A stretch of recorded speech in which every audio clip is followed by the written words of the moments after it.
Theological Seminary, training a new generation of ministers around the world to disciple the nations in the theology of the Reformation. Today's show is entitled The Media as Theological Ministry. With us is Dr. Kenneth Gentry, and as we have noted, he is director of NicingCouncil.com and theapologeticsgroup.com. Dr. Gentry is president of KenGentry.com. He is an ordained minister in the Reformed Presbyterian Church General Assembly, co-pastor of Living Hope Fellowship. He lectures at conferences both nationally and internationally on ethics and eschatology. Dr. Gentry has served as professor of New Testament at Christ College, professor of theology, lecturing on eschatology at Whitefield Theological Seminary, professor of theology and New Testament at Bonson Theological Seminary, and he is currently research professor of New Testament and eschatology at Whitefield Theological Seminary. Dr. Gentry's background in education is that he has a Bachelor of Arts degree from Tennessee Temple University. He attended Grace Theological Seminary for 2 years. He completed his Master of Divinity degree from Reformed Theological Seminary, the Master of Theology from Whitefield Theological Seminary, where he also completed his Doctor of Theology degree as well. Dr. Gentry has written the following books: Before Jerusalem Fell, He Shall Have Dominion, Navigating Through Revelation, Predestination, The Beast of Revelation, Perilous Times, and Divorce of Israel. Dr. Gentry has appeared in the following DVDs: Beast of Revelation Identified, Before Jerusalem Fell, Late Great Planet Church, Against Dispensationalism, Millennialism or Postmillennialism, Matthew 24 Debate, and Revelation Key and Summaries. Dr. Gentry, it's good to have you as our guest on True Believer here at Whitefield Radio. It's good to be with you today. Dr. Gentry, since graduating in 1989 with your doctorate from Whitefield Theological Seminary, how has your ministry evolved over the years? Well, when I entered into the program at Whitefield Theological Seminary, I was already a pastor, which was one reason I chose Whitefield's program, is because it allowed me to continue my pastoral work as well as do academic studies. And so I was a pastor at the time, and I continue to be a pastor today. But the opportunity of studying at Whitefield Seminary and getting the degree of Ph.D. from Whitefield has opened up doors of opportunity for me. I've written a number of articles for various journals and Christian publications, and then eventually got into writing books. And so I've published a good number of books and have enjoyed extending my ministry through literature. And then, of course, when you write books, it opens up opportunities for conference ministry, and I've enjoyed doing that as well. It's always great to meet new Christian friends and to be able to minister God's Word in other contexts. This eventually led me to the situation where Zondervan invited me to join in on 2 of their debate books, the Counterpoint series. One was on eschatology, the other was on the book of Revelation. And those books have gone through about 15 or 20 different printings, and I'm really grateful for that opportunity through one of the nation's largest Christian publishers. And so I continue doing writing. In fact, I'm working on some writing projects now, and I'm really grateful for the education I got at Whitefield. It helped me hone my skills as well as opening up doors of opportunity for me. Dr. Gentry, I know that you are both a student and colleague of Dr. Greg Bonson, the late Dr. Greg Bonson. Could you give us just some personal insight from your perspective of that godly man? What it was like being a student, a colleague, and I know you were a personal friend. Yes, surely was. And I began studying under Dr. Bonson at Reformed Theological Seminary. In fact, he didn't even have his doctorate at that time. He was just completing it. Got it about a year or so after I graduated. But I studied under him there. He was the best teacher I ever had, but he was also one of the more difficult teachers that I had. In fact, he was difficult because he required a lot of his students. He really had to put in the energy to get through his courses. And it paid off because I feel like he made a tremendous impact on my academic understanding as well as my ministerial capabilities. Then, after entering into the pastorate, upon graduating from Reformed Seminary, we conducted a conference at our church. It was the first conference that Little Church had, and Dr. Bonson was our first conference speaker. He was very well received there at Midway Presbyterian Church in Tennessee. And then we eventually became close friends. Not only was I now a student, but I was a co-laborer with him in ministry, so that we became friends. He visited often in my home when he was in the area. Of course, he was in California, and I've been out in Tennessee and South Carolina where he visited me. And we spoke together at various conferences, and we co-authored a book together, House Divided, The Breakup of Dispensational Theology. And so I also served with him at his invitation at the Southern California Center for Christian Studies, and also wrote for his Antithesis on several occasions. That was a journal he published while he was working with Southern California Center. And he called me, as a matter of fact, a day or two before his final surgery, and he alerted me to the fact he would appreciate my prayers, and because it was a very serious surgery, this valve implant surgery, and I could tell quickly in the conversation that this was really very serious, and as it turned out, he did die not long after the surgery, just a day or so after it. But he called to thank me for my friendship and asked for my prayers, and I'll never forget that conversation with him, and of course never forget his learning that he had passed away just a day or so later. So, yes, I had a good, strong relationship with Dr. Bonson, and I greatly miss him.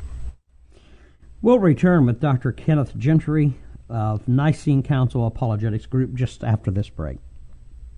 Whitfield Media Productions is proud to announce Dr. Gary Crampton's new book, Interpreting Edwards, an overview and analysis of John H. Gerstner's The Rational Biblical Theology of Jonathan Edwards.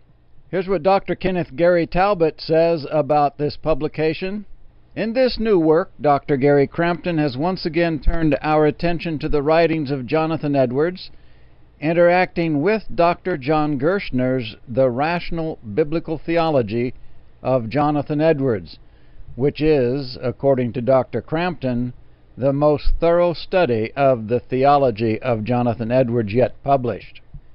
Dr. Crampton's evaluation of the writings of both Edwards and Gerstner delivers a wealth of knowledge that will allow the reader to benefit from the intellectual genius of America's finest theologian and philosopher. Interpreting Edwards, a publication of Whitfield Media Productions, a division of Whitfield Theological Seminary. And we're back with Dr. Gentry. Doctor, I want to talk to you about your books and their content. In particular, let's talk just a little bit about, for example, Before Jerusalem Fell. Could you give us a little background and content as to the nature of that book? Okay, that was my first really big book. I'd had a few smaller ones before that, but this book was over 400 pages. As a matter of fact, it's basically my doctoral dissertation that I wrote and submitted to Whitfield Theological Seminary. I had put so much work into it, and it was such an important issue, which I'll get to in a moment, that I decided to see if I could get it published. Dr. Gary North was very much interested in publishing it, and he did, and it sold well there, and it's been through several publishers since, and been in print ever since about 1989, and I'm thankful for that. Before Jerusalem Fell is dealing with the dating of the book of Revelation, which is one of the more important introductory issues relative to that book. I make the argument in it from history, from theology, and from exegesis that John wrote Revelation prior to the destruction of the temple, which occurred in AD 70. In fact, I present an argument that he wrote somewhere around AD 65 and 66, which is just after the outbreak of the Neronic persecution in the year 64, and just before the formal engagement of the Jewish war with Rome in AD 67, which is why I put it in that time frame, because I see those two issues as relative to the book. And so in this book, I defend the notion that John did write this prior to AD 70, and therefore, in doing that, I'm swimming against the contemporary tide, which says he wrote it in the last years of Domitian in about AD 94 or 95. Now, the view that I'm presenting in that book, and that I argued, was originally the prevailing view in the 1800s and early 1900s, and then scholarly opinion shifted away from it. But Before Jerusalem Fell, I started arguing that we ought to reconsider that date. And as a matter of fact, Before Jerusalem Fell has been widely quoted, such as in G.K. Beale's massive commentary on Revelation, in the New International Greek Commentary, and in various other important academic books. So I'm thankful that it's getting a hearing. I'm always thankful when I hear that it's influenced someone to change their view, and it's just been a really good opportunity, which once again helped me be thankful for the work I did at Whitefield Theological Seminary. Dr. Gentry, what do you think actually gave rise to the changing of the dating of the book of Revelation to come up with an older date after a couple of generations, holding to the fact that it was completed before 70 A.D.? Well, in the early church, one early church writer about A.D. 175 was Irenaeus, and he makes a statement in his book Against Heresies that seems to be asserting that John wrote Revelation in the last years of Domitian's reign. And with the church in the early 1900s beginning to shift to a view that's more open to tradition than open to exegesis, the tide was beginning to turn, and therefore the scholars of that day began to return to the idea that the traditional evidence is more compelling than the exegetical evidence within Revelation. In other words, what church fathers say about the book of Revelation held more sway than what Revelation says about itself, because of the theory of sources and redaction and all these various theologies that came to bear in the church and began to arise. Now, I do admit that Irenaeus' statement does appear to be very early. Well, it is very early, and it does appear to be very compelling, and it's by someone who is very knowledgeable in the church, so I can understand the significance of his statement. But the problem is, he's not as clear as we might wish that he was, and once we begin looking carefully at what he says, it doesn't say quite what many think that he says.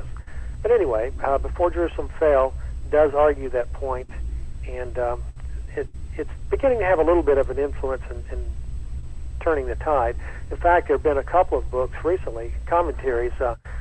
Stephen S. Smalley, in his commentary, which is a Greek text commentary on Revelation, and Ian Boxall in his commentary on Revelation. Both of these are within the past 5 years. They both argue for an early date. Now, they don't argue for an early date on the basis of my presentation, but they do argue it. So it helps me take some comfort in the fact that I'm not the only one out there calling for an early date of the book of Revelation, but we're seeing these Greek scholars beginning to turn back to this view that was held in the 17, 18, and early 1900s. Tell us something about He Shall Have Dominion. He Shall Have Dominion is my largest work to this date. It's about 600 pages. It is an attempt at providing a thorough argument for the eschatological view known as post-millennialism. That is, that Christ will return after the millennium. That is, that we are now in the millennium. The millennium is just John's symbolic statement of the kingdom of Christ. And postmillennialism teaches that Christ established his kingdom in the first century, and after he rules and begins to exercise greater and greater dominion, drawing more and more people into his kingdom, there will come a time in earth history in which Christianity will dominate the affairs of the world, and then Christ will return actually at the end of the millennium. He's reigning now from heaven. He will return at the end of the millennium, hence it is postmillennial. Now, he shall have dominion makes a strong effort in presenting the postmillennial case from historical observations and from theological and from biblical exegetical argumentation.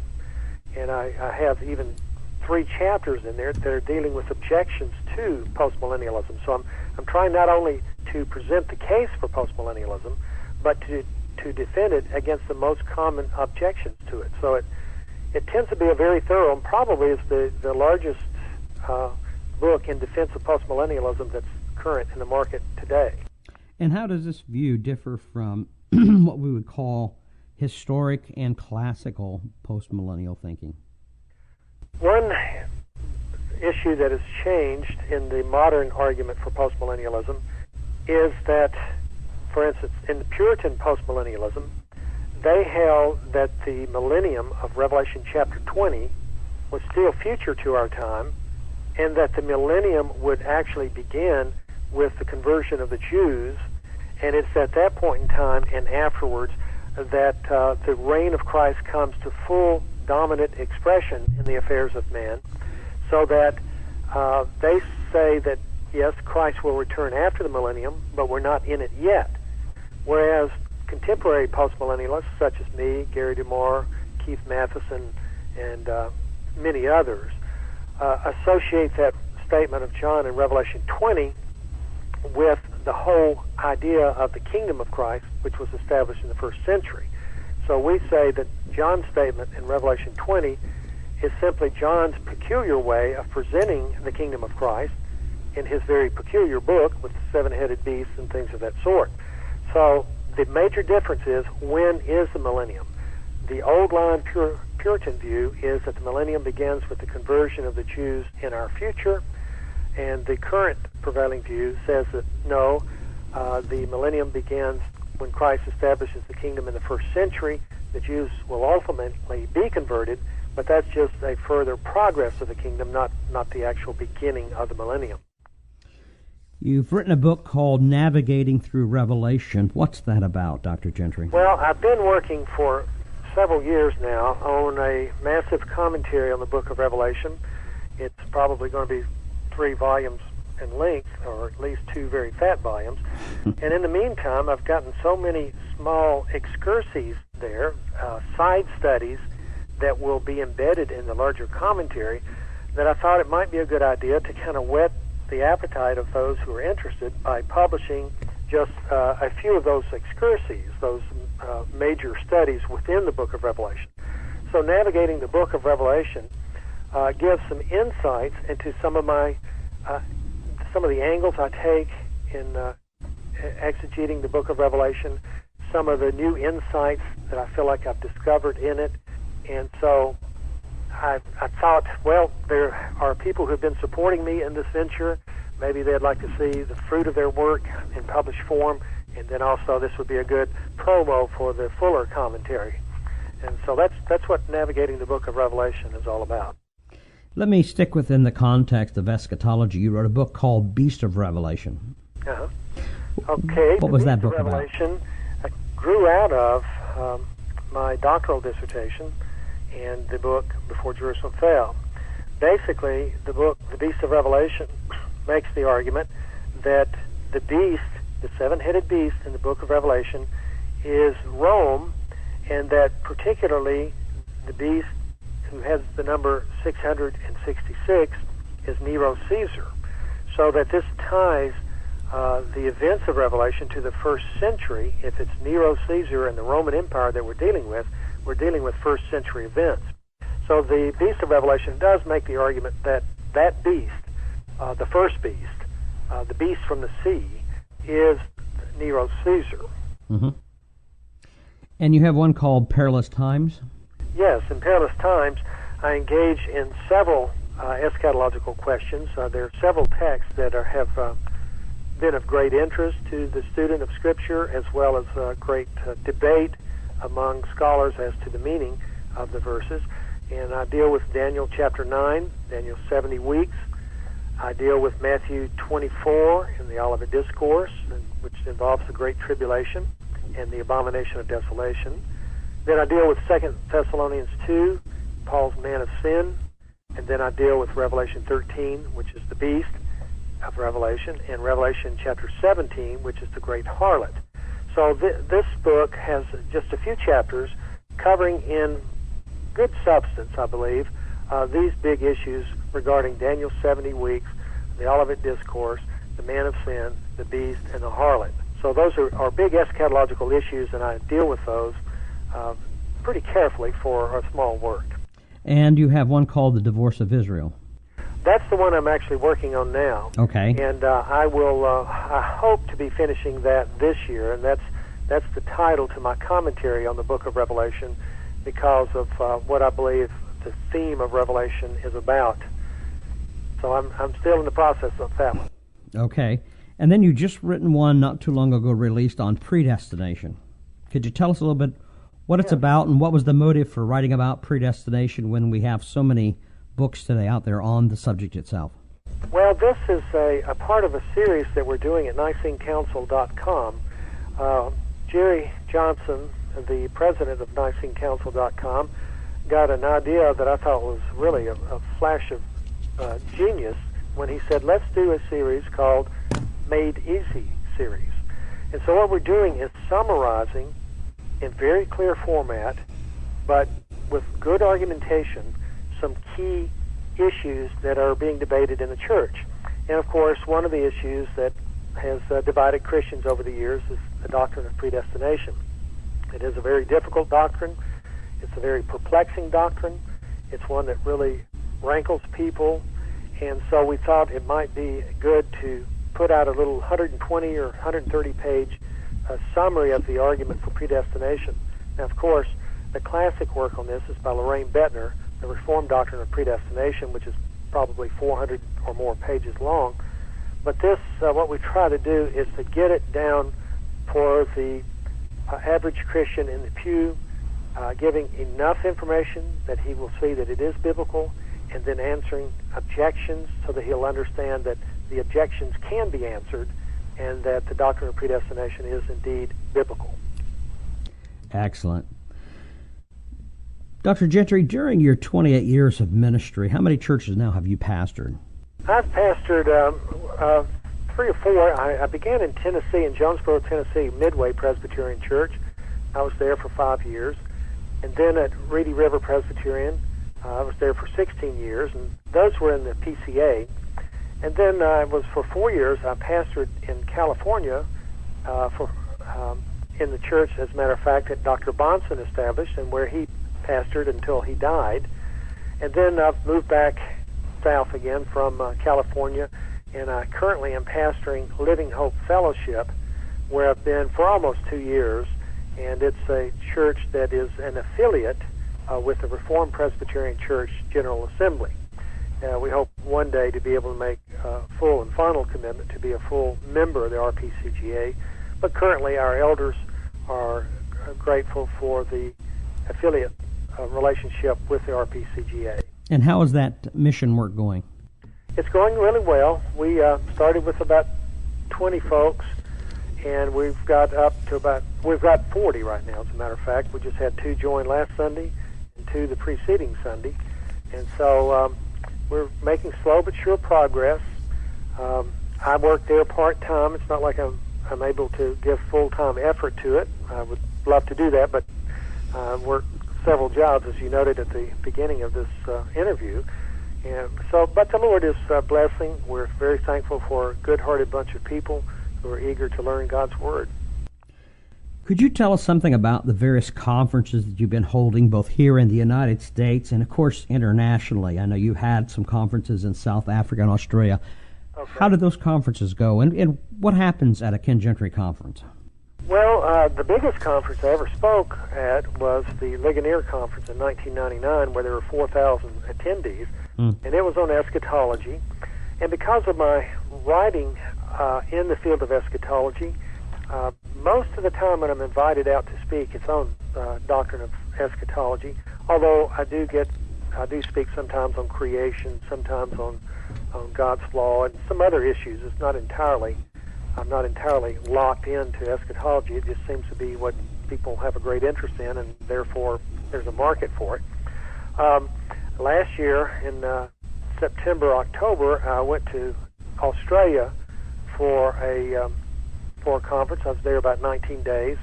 Some of it was conference. A lot of it was looking around Australia and New Zealand, which we greatly enjoyed. I took my wife with me.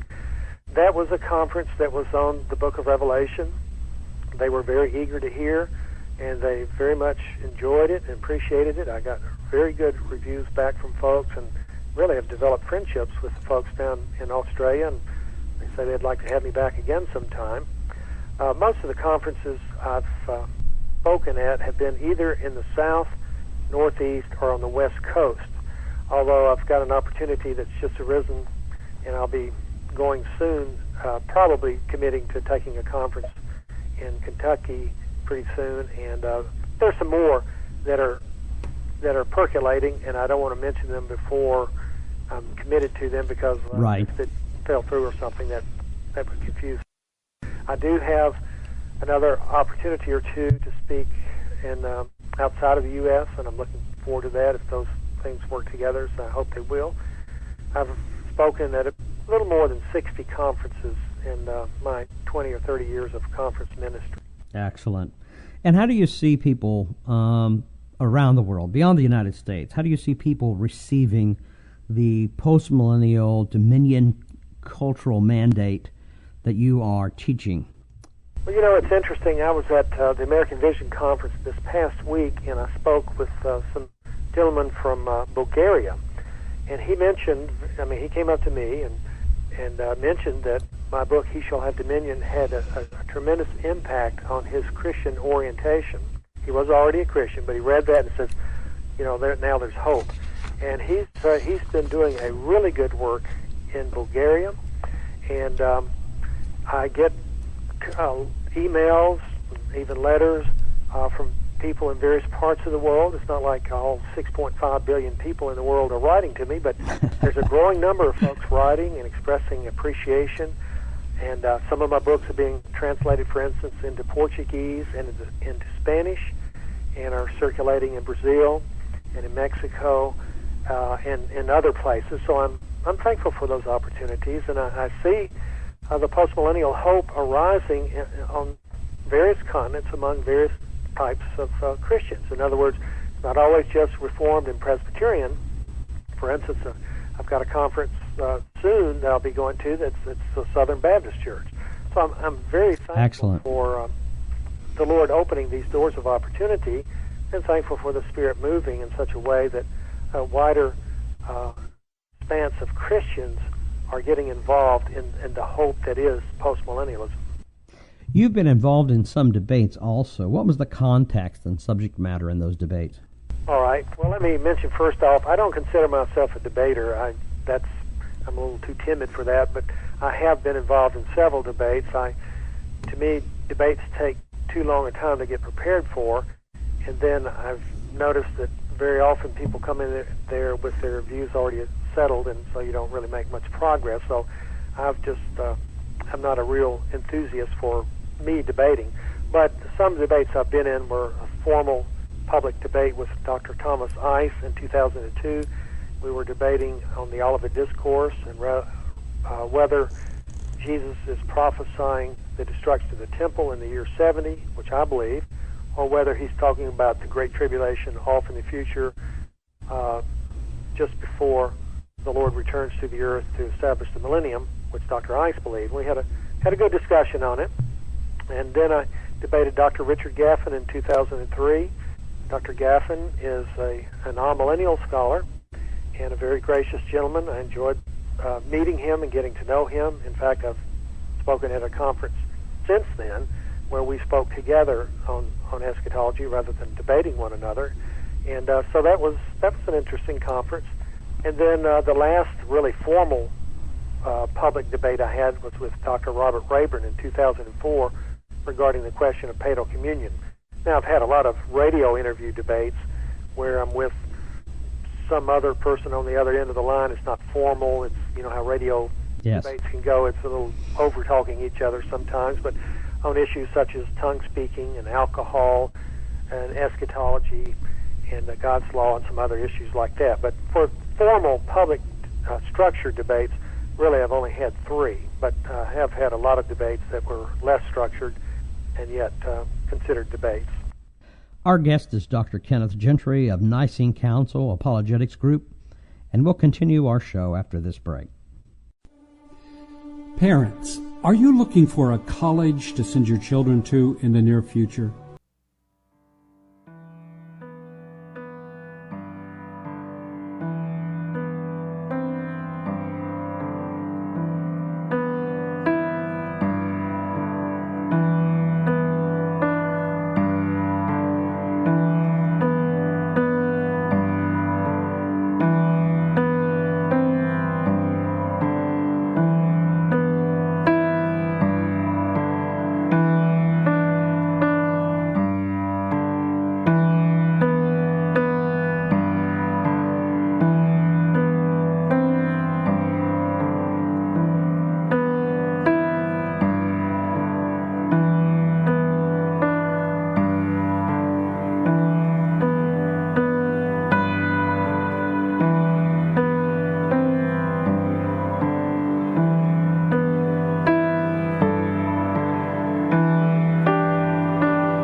whitfieldcollege.org, or you may call the college offices at 863-683-7899. I am looking forward to hearing from you. Our guest is Dr. Kenneth Gentry, noted theological scholar in eschatological doctrine. Dr. Gentry, one of the things I would like to ask you, just kind of a little off point, what's your opinion concerning the state of the church as it relates to the cultural mandate in this generation? Well, it seems to me that the church, and I have to obviously speak from within the context of the American sphere of the evangelical church, but it seems to me that our brothers in the church here in America, in the evangelical world, have really dropped the ball in terms of worldview orientation. Too many are interested in church growth at all costs. They don't want to offend anybody or step on toes. They want to get the numbers in. They want to constantly preach the gospel, which obviously is very important, but there's more to Christianity than simply how to be saved. Dr. Gary North lamented a few years ago that the Presbyterian Church no longer preaches doctrine because the Baptist Church across the street has a bigger gymnasium. And his point was that people are looking for the social camaraderie that's associated with the church rather than going to church as first to worship God and second to learn of Him and to equip them for service in the kingdom. I am receiving, vibes, I guess you could say, that the church, that many within the evangelical church are beginning to reconsider the worldview orientation that they've left behind because of some of these letters and conference engagements and things of that sort. And so I'm hopeful that the church, especially in these trying times with bad economy and bad federal administration and other issues, I'm hoping that Christians will see that we really need to stand up and be counted. We need to understand what Christianity is all about in terms of the big picture. So I'm really hopeful that the Lord will pour out His Spirit on us and begin to awaken evangelical, Bible-believing Christians to their great calling. Amen. Now, Jesus gave what we call the Great Commission, and certainly it is great. It's great in many respects. In the first place, He introduces the Great Commission in Matthew 28, verse 18, by saying He has all authority in heaven and on earth. Now, that's pretty great. And then He says, go make disciples of all the nations. That's a pretty great outlook, that the nations are to be brought to Christ, all of them. And then He says, teach all things whatsoever I've taught you. And that's a pretty big project there, which is great, because we're to teach all the things that Christ taught us, not just a few, not just how to evangelize, but everything he taught us. Mm-hmm. And then he ends up by saying, I'll be with you all the days. Literally, in the Greek, it says all the days. And that's a great deal of time he's given us. So he's given us, on the basis of all authority, the commission to go make disciples of all the nations, training them in all things he taught us. And he says he'll be with us all the days until the very end. So that Great Commission has a lot of potency in it. And as the church awakens to it and shakes herself and arises with renewed strength, I think we'll begin to see better progress than we have in just the last few years. Amen. As I noted earlier, you are director of NicingCouncil.com and the ApologeticsGroup.com. Dr. Gentry, what are these ministries and what is your role in them? NicingCouncil.com engages in Christian worldview activities. They are probably best known for the production of DVDs, informational documentary types of DVDs. One of their best-selling items is Amazing Grace, which deals with the doctrines of grace, and it has sold. It's a bestseller, in fact, and has ministered to a lot of people. And Jerry Johnson is now about to release a new DVD called Beware of False Prophets, where he's warning the church about the heresies associated with the name of, I forgot his name. You have to bleep this out. Charles Finney. Oh, okay. Jerry Johnson is working on a DVD right now, and it's about to be produced and released. It's called Beware of False Prophets. That's dealing with the heresies associated with Charles G. Finney. Finney is one of the modern, late 1800s, or mid to late 1800s, one of the modern exponents of the evangelistic revivalism that we experience today. And so many evangelicals look to him as, a figure to be adored in the Church of Jesus Christ. But Jerry Johnson has pointed out a number of heresies that this man promoted. Well, anyway, so at Nicene Council is involved in Christian worldview activities. Basically, I've come on to work with Jerry, and I'm overseeing their book publishing, which is more or less a new aspect of the full orbs ministry of Nicene Council. I'm overseeing book publishing. I'm writing most of the books. I'm editing some of those, and I get things organized for the printer, and so we're really starting to see the book publishing end of it pick up some. Now, I do work with Jerry on co-writing documentaries. Generally, it's the case that he gets the concept, he provides the basic structure, then I go through and add some things and make some recommendations, and kind of we work together, tag team duo there, trying to get a good documentary out. So our next documentary that we're going to be working on very soon is The Late Great Planet Church Volume 2. Volume 1 was a bestseller. It sold a great number of copies, and we've had a lot of people wanting Volume 2, and we'll be doing that, getting it finally organized within the next month or so, and then hope to have it out not too much past the first of the year. Dr. Gentry, I also understand that the Nicene Council will also begin putting together the Volume 2 of Amazing Grace, dealing with the fundamentals of the Reformed faith, which will cover the 5 solas of the Reformation. How soon do you think we will be able to see that come into its existence? Well, I'm not entirely sure, partly for 2 reasons. One is I mostly focus on the book publishing end, but secondly, I know that we've got to get Late Great Planet Church out, and Jerry, in fact, yesterday sent me the manuscript for the Late Great Planet Church Volume 2, and I'm to begin working on that and massaging it and seeing what we can do to perfect that. Then we're going to have to go into production on that, which means having fly in some people and interview them and record all that. So my guess is it might be a little after the Late Great Planet Church. Now, I haven't really gotten the production schedule on that, so I'm not real sure because, again, I'm in the book publishing end mostly. Yes. We're going to take a break, and we'll return with Dr. Kenneth Gentry. Are you looking for a denomination that continues in the heritage of the historic Confessing Church? The Reformed Presbyterian Church General Assembly maintains the Westminster Confession of Faith of 1647, together with the larger and shorter catechisms as our subordinate standards. We further recognize the value of other Reformed creedal standards and their acceptable use among our churches in teaching the theology of the Reformation.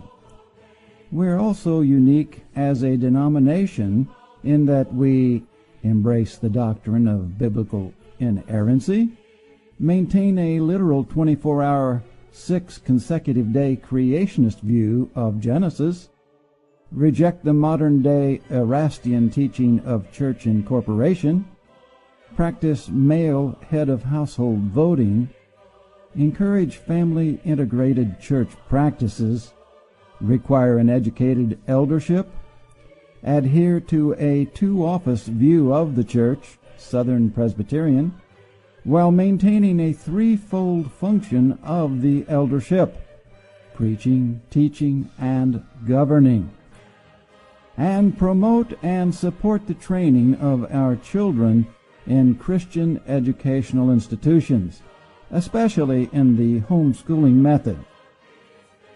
Come and visit the RPCGA website at rpcga.com or rpcga.us and review the standards, the Book of Church Order, and other position papers. A listing of churches and ministers is also available. Our website, again, is located at rpcga.com or rpcga.us. Consider becoming a part of the historic Confessing Church, teaching and maintaining the Westminster Standards. We're back with our guest, Dr. Kenneth Gentry. Dr. Gentry, you're involved in Good Birth Ministries. Could you tell us about that work and your involvement? Good Birth Ministries is a non-profit research and Christian education ministry. It was basically established in order to provide me funding so that I could spend a good deal of time on my Revelation commentary research. For 2 entire years, it was my sole funding, and I was able to get a lot of work done on my commentary. It is still in operation and is still funding me, this time on a part-time basis, since I also work with Nicene Council and with Living Hope Fellowship. But I use Good Birth Ministries as a source of funding to help in my Revelation research. Now, Good Birth Ministries has some other ideas out in the future that we want to get involved in, and one of those is involving a Greek text project that I hope to be able to get started on maybe in about 12 months from now. I'm not real sure because we do have to get out the commentary first. But I'm thankful for all those who are able to give to that. It does help me free up time so that I can work on these projects that I consider quite important, and they're certainly big projects. And if anyone would like to join in and help, you can do so by looking on my website, kennethgentry.com, or the Good Birth Ministries website, and see how you might be able to help there. Doctor, you mentioned that you are currently writing a commentary on the book of Revelation. I know that this has been an ongoing project for a long time now. Could you tell us just a little bit about the thematic structure and content as you understand Revelation, so that our listeners might better grasp what it is you're trying to accomplish? Okay, my approach to the book of Revelation is very much different from what you hear in the major media of the evangelical world. I differ very much from the late great planet Earth. I differ very much from the Left Behind series and all the many thousands of books that have been published in that field of endeavor. And some of the basics that will give the listener some insight into my approach to the book of Revelation is, whenever I talk to someone about the book of Revelation, I say, if you will read the first 3 verses and think about those first 3 verses, you will find that the book of Revelation is something quite different than what you have thought it is. And the first 3 verses really summarize the whole approach to the book of Revelation. Verse 1 says, the revelation of Jesus Christ, which God gave him to show to his bondservants the things which must shortly take place. John is talking about something that he said was shortly to take place. Mm-hmm. Then in verse 3 he says, "Blessed is he who reads, and those who hear the words of the prophecy, and heed those things which are written in it, for," in other words, this is why, "for the time is near." And so according to John, the things are shortly to take place because the time is near. He says the same thing in Revelation 22, verses 6 and 10. In other words, as he introduces the book and as he closes it, he says these things are shortly to come to pass. That will not allow us to put the book of Revelation off 2,000 years distant from John's day. It will not allow us to put the main thrust of the book of Revelation off in the future from our day. John says these things were to be soon. So my approach to Revelation is to dealing with issues that were soon in John's day. Now, I think what he's dealing with in Revelation is the judgment of God upon Israel for rejecting the Messiah. In Revelation 1:7, it says that really is the theme of the whole book, and it says, "Behold, he is coming with the clouds, and every eye will see him, even those who pierced him, and all the tribes of the earth will mourn over him. Even so, amen." That language there, "Behold, he is coming with the clouds," is Old Testament language, talking about divine historical judgments, as in Isaiah 19:1, when it says God will come upon the clouds and ride into Egypt and knock over their idols. Isaiah 19:1 is talking about a historical judgment in history, a judgment in history by God against men on the earth. Well, I think Revelation 1:7 is talking about a judgment in history, and I think that judgment is what he says, it's against those who pierced him. And if you read Acts, you'll see that the Jews were constantly blamed for killing Christ. And it's against all the tribes of, literally, the land. So he's coming to judge those who pierced him, the Jews, and all the tribes of the land, that is, the land of Israel, will mourn because of him.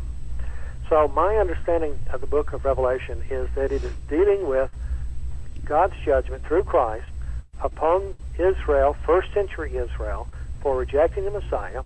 He's going to be destroying their temple, removing it from history, and by that action he is formally, finally, and completely disestablishing the old covenant economy.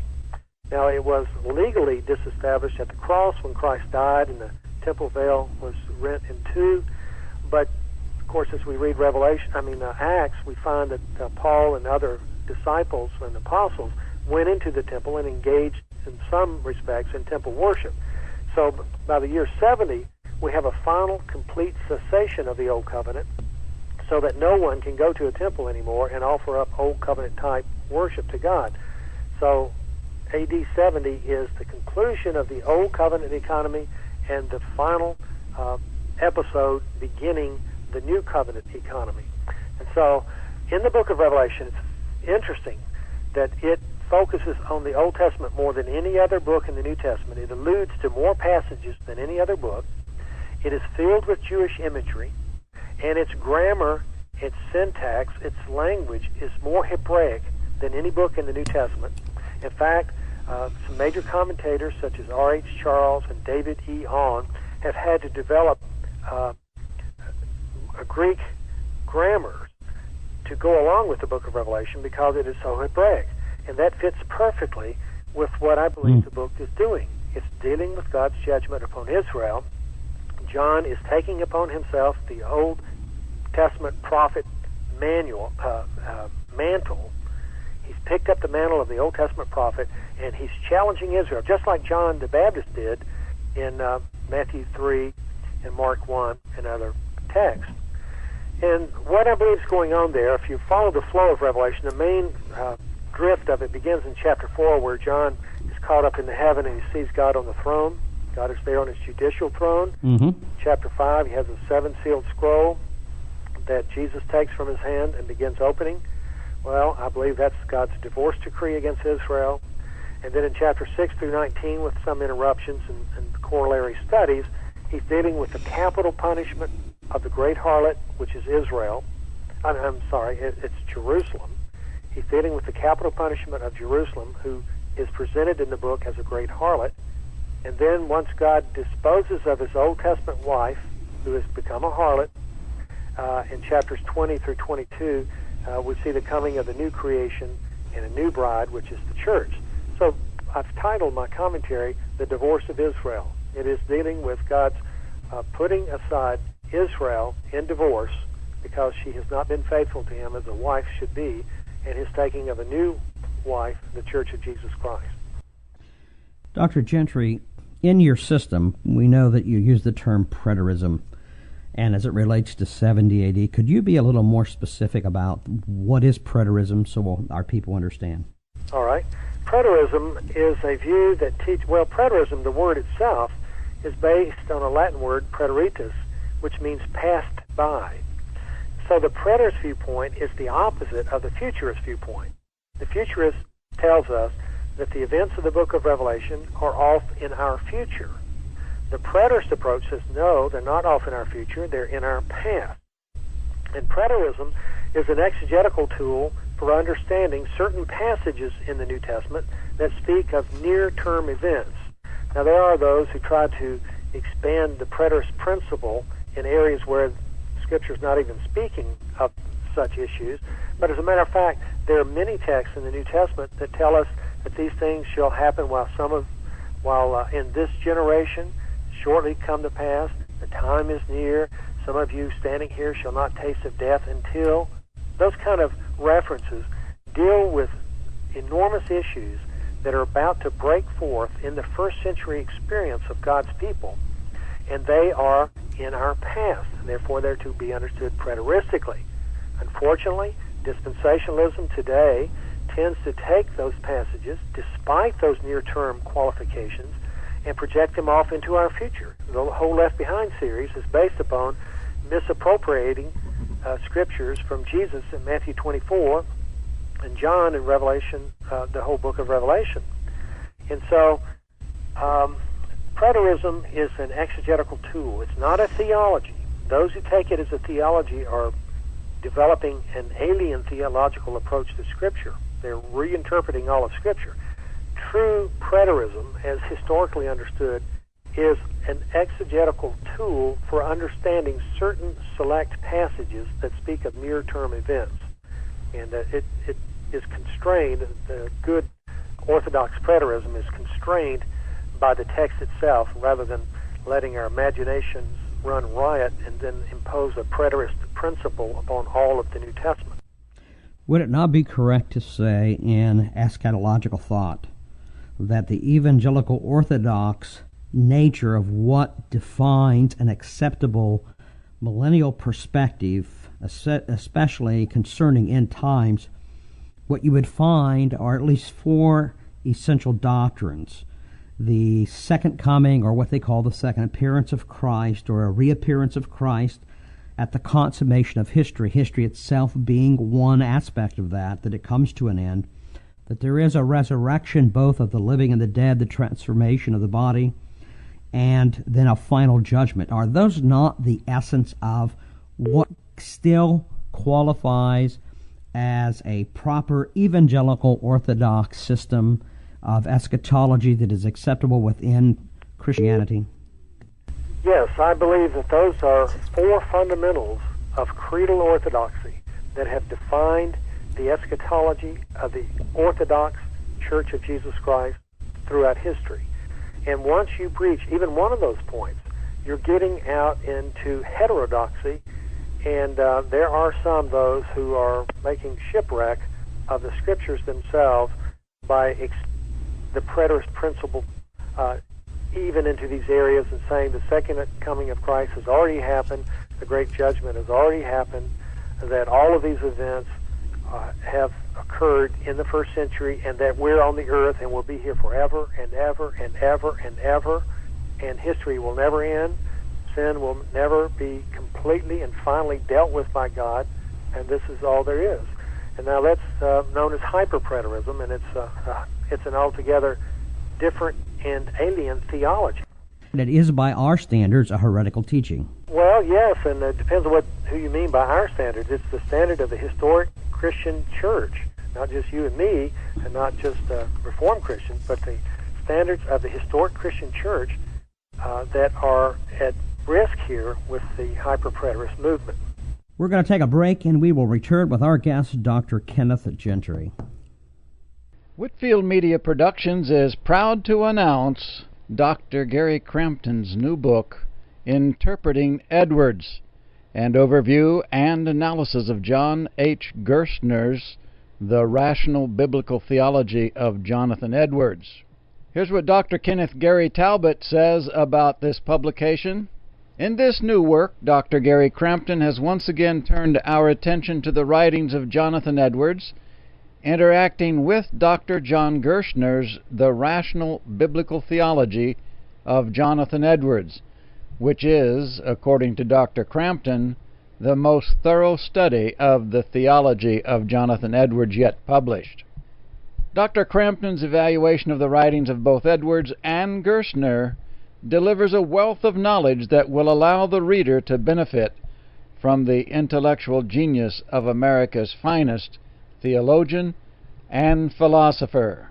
Interpreting Edwards, a publication of Whitfield Media Productions, a division of Whitfield Theological Seminary.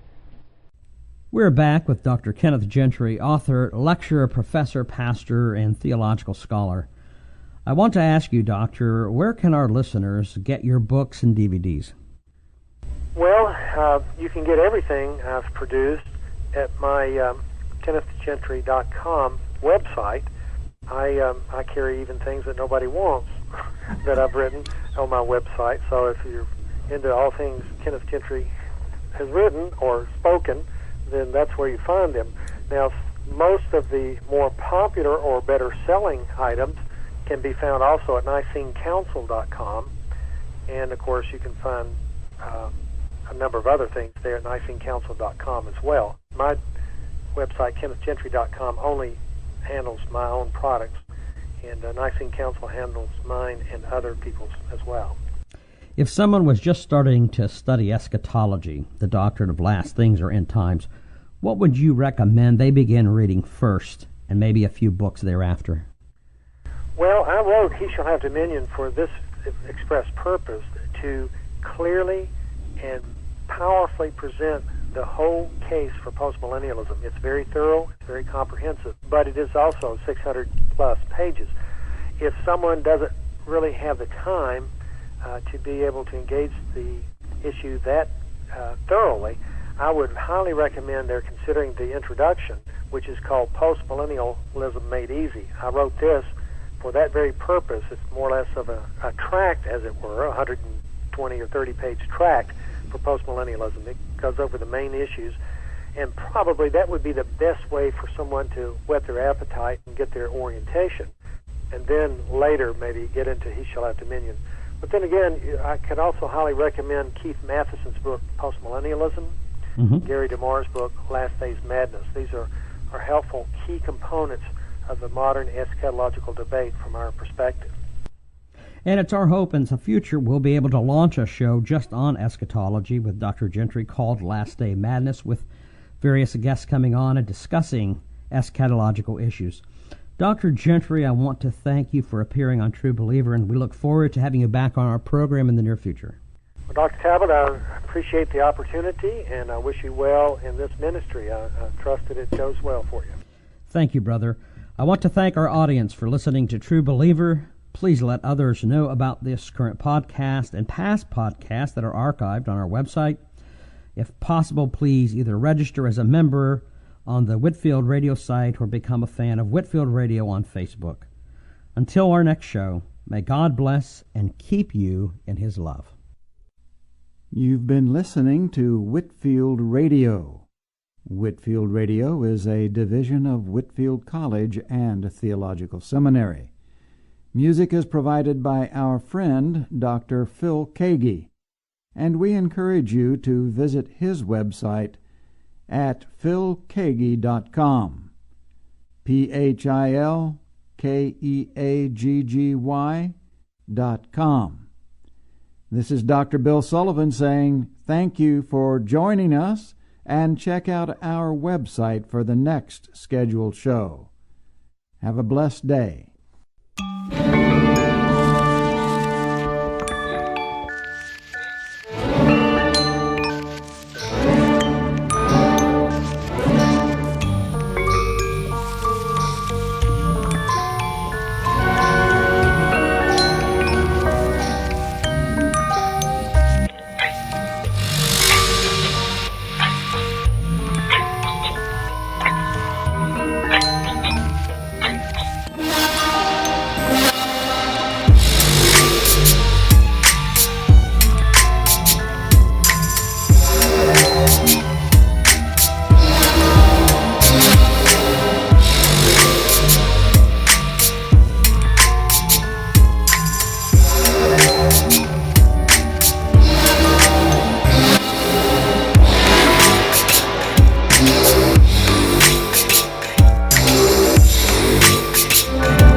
speaks to me everywhere.